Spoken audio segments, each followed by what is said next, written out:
godina Harargee lixaa aanaa mi'eessotti sakatta'umsa daldala seeraan alaa irratti torbee kana keessa gaggeeffameen meeshaaleen kontirobaandii qarshii miiliyoona 36 olitti shalagaman kan to'ataman yoo ta'u meeshaaleen kunis qorichoota adda addaa shiishaa sigaaraa meeshaalee elektirooniksii goommaa konkolaataa akkasumas uffataa fi kophee adda addaa to'achuun mootummaaf galii kan taasisan ta'uu hoogganaa waajjira poolisii aanaa mi'eessoo inspektar Ahmaddiin Kadir ibsaniiru.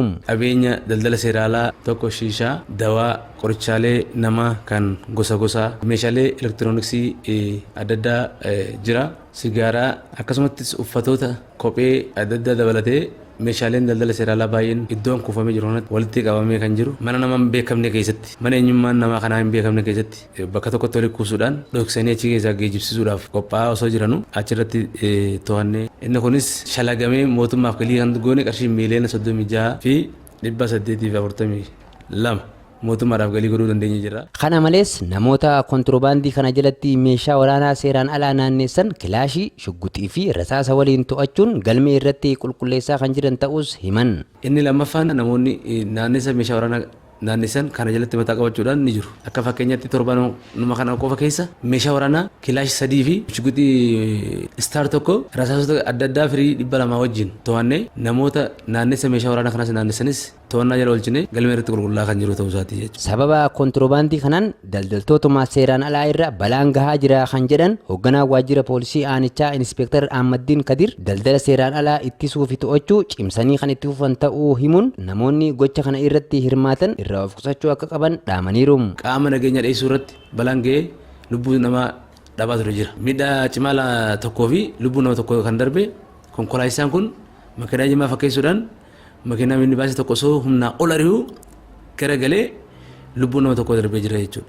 Kun lubbuu isaaniifillee abbuma naannessu kunis lubbuu isaallee irrattis rakkoo cimaan irra gahaa waan jiruuf irraa qusachuun baay'ee barbaachisummaa waan qabuuf nuti akka waajjira poolisii aanaa mi'eessootti hojii nageenyaa aanaa keenyaa hojjennu kanaan cinatti to'annaa daldala seeraan alaa kanas cimsinee itti fufnee waan jirruuf namoonni yaada akkasii qabuu fi namoonni kana keessa hojii kana keessa jiru akka irraa qusachuu danda'u.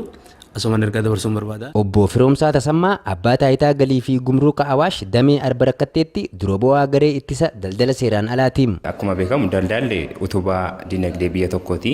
Mootummaan sochiin daldalaa hin jiru taanaan bu'uuraalee misoomaa hojjechuu hin danda'u. Galii kanarraa argatuun biyya geggeessaa jechuudha. Faallaa kanaa immoo daldalli seeraan alaa qajeelfamootaaf seerota biyyattiin qabduun ala bahuudhaan beekamtii mootummaatiin ala meeshaalee oomishuu, raabsuu, bituuf gurguruudha.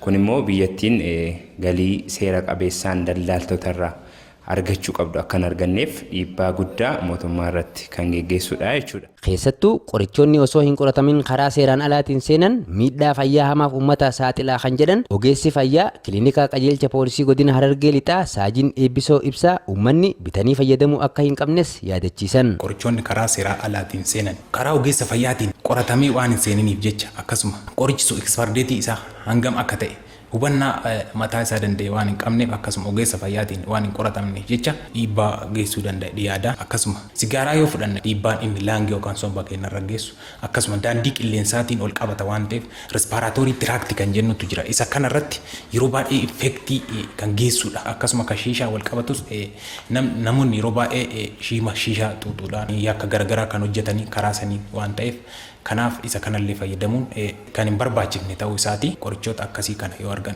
namoonnis tarkaanfii irratti akka fudhachuu qaban jechuu barbaada.